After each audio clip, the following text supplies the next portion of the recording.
I'm deeply honored to be present for the first Latin American Marine Educators Conference. I appreciate the opportunity to speak to you, to salute you, and thank you for all you're doing at this critical point in time. For some, it must seem like a time of despair, a time when the world is just beginning to recover from the great pandemic of the 21st century. But there's another pandemic, ignorance, that you have an important role in combating, in dispelling.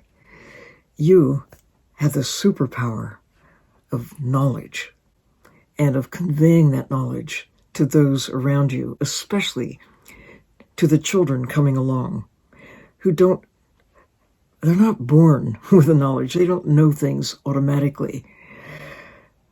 That's the privilege of being an educator, to take what has been learned and convey it. With knowing comes caring. With caring, there's hope that we will find an enduring place for ourselves within the natural systems that make our existence possible.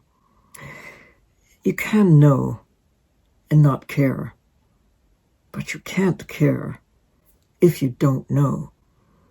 And preceding generations have not been aware of or known about the magnitude of our power to cause harm to the natural systems. The ocean seemed too big to fail.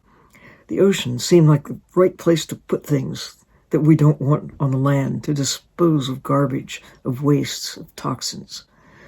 We thought that the ocean was infinite in its capacity for us to be able to take and take and take. We almost lost all of the whales. We could kill them all, but we stopped. We began to see them with new levels of appreciation, new values. There are more turtles today than there were when I was a child, because most people see turtles with values that transcend just taking turtle eggs or turtles to eat. The importance of keeping turtles alive as a part of what keeps the ocean alive. We're beginning to see the value of fish as something other than just something to eat. The tunas, the swordfish, the sharks, all of the other creatures that make up the living fabric of life in the ocean. We have really depleted life in the sea to a drastic extent. 90% of the sharks already gone.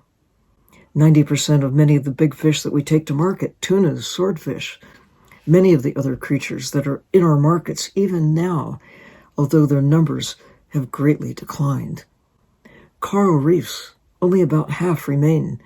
Mangroves, seagrass meadows, marshes, all have been, depleted greatly because of us. But now we know we have that superpower of knowledge and understanding that everything that we care about is at risk if we lose the natural systems, if we deplete them, if they're in trouble, we're in trouble. But what a joy knowing now what we couldn't know when I was a child. We have the power to restore. We have the power to recover. We have the power to protect, to embrace the natural world and one another with respect and compassion, a sense of caring, to maintain that glorious sense of wonder about our very existence, about life itself. Never before has there been a more important time to be an educator, to be alive, to understand that the next 10 years could be the most important in the next 10,000 years because of what we do now or what we fail to do. This is a time of magnified significance.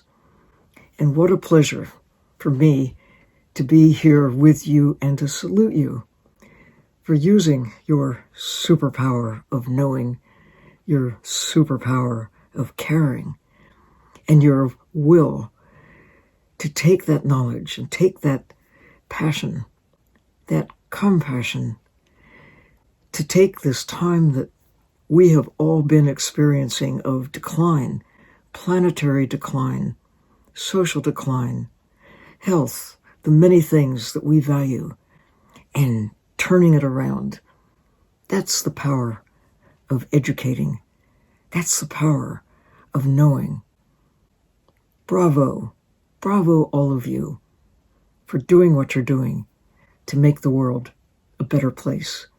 I do look forward to the second conference of the Latin American educators, the marine educators, and look forward to being a part of the action.